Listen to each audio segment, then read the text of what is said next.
पश्चिम बंगाल में लगातार सिलसिलेवार तरीके से हिंसा बड़े पैमाने पर है। मैं संवाददाता हूं देवजानी इस वक्त हमारे साथ फोन लाइन पर है। देवजानी, ताजा हालात क्या हैं, क्या हो रहा है हावड़ा में? देखिए सर, ये हावड़ा नहीं हुगली का इलाका है और यहाँ से एक वीडियो अभी थोड़ी देर पहले वायरल हुई है जिसमें देखा जा सकता है कि किस तरह से वोटरों के हाथों में वोटिंग करने के बाद जो इंक लगाया जाता है वो तो है, लेकिन उनका वोट तृणमूल कांग्रेस के नेता डाल रहे हैं। तो इस तरह की एक वीडियो हमने न्यूज नेशन के दर्शकों को अपने चौथे चरण के चुनाव में भी दिखाया था कि किस तरह से वर्धमान में इस तरह से तृणमूल कांग्रेस के कार्यकर्ता जो है वोटरों के साथ जाकर उनका जो बटन दबाते हैं तो वो तृणमूल कांग्रेस के कार्यकर्ता ही दबा रहे हैं। तो अब जो ये वीडियो आया है, हमने ये भारतीय जनता पार्टी के नेताओं को हम लोग उनसे अब रिएक्शन लेने की कोशिश देवजानी, क्या ये बात स्पष्ट हो पाई है कि तृणमूल के कार्यकर्ता जो ये वोट डलवा रहे हैं वो कहीं उन मतदाताओं के रिश्तेदार तो नहीं है? क्योंकि ये बात सामने आ सकती है कि बुजुर्ग महिलाओं के साथ या बुजुर्ग पुरुषों के साथ कोई ना कोई मदद करने के लिए आमतौर पर जाता है।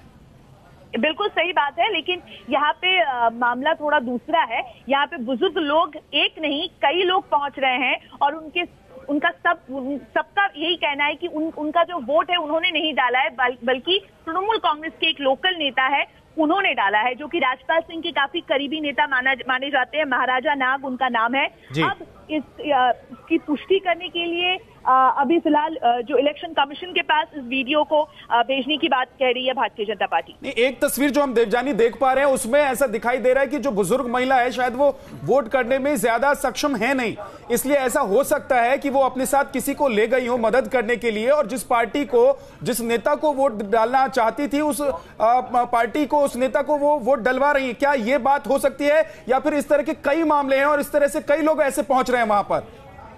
देखिए, हम आपको बता दें कि चुनाव के दौरान इस तरह की कई वीडियो वायरल हो रहे हैं जहां पे इस तरह की तस्वीरें भी सामने आ रही है कि वोट के दौरान कुछ लोग यहाँ पे जाके इस तरह के आरोप लगा रहे हैं कि जो बुजुर्ग लोग हैं जब वो वोट डालने के लिए अंदर पहुंच रहे हैं तो वहां पे तृणमूल कांग्रेस के कुछ दादा नेता रहते हैं, वही उनकी वोटिंग कर रहे हैं।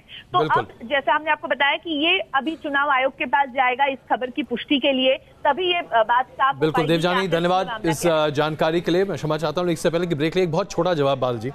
जिस तरह की हिंसा की बात लगातार दिख रही है और अगर हम पिछले चौथे चरण के मतदान की बात देखें तो वहां पर भी जबरदस्ती मतदान की बात सामने आ रही थी। क्या ये माने कि बंगाल में होता आ रहा है और बंगाल दरअसल इस बार बिहार से भी आगे निकल गया? देखिए, अरसे तक मार्क्सवादी कम्युनिस्ट पार्टी से लड़ने के लिए ममता बनर्जी को उन्हीं तीरों और हथियारों का इस्तेमाल करना पड़ा है जो मार्क्सवादी पार्टी तृणमूल कांग्रेस के साथ कर रही थी।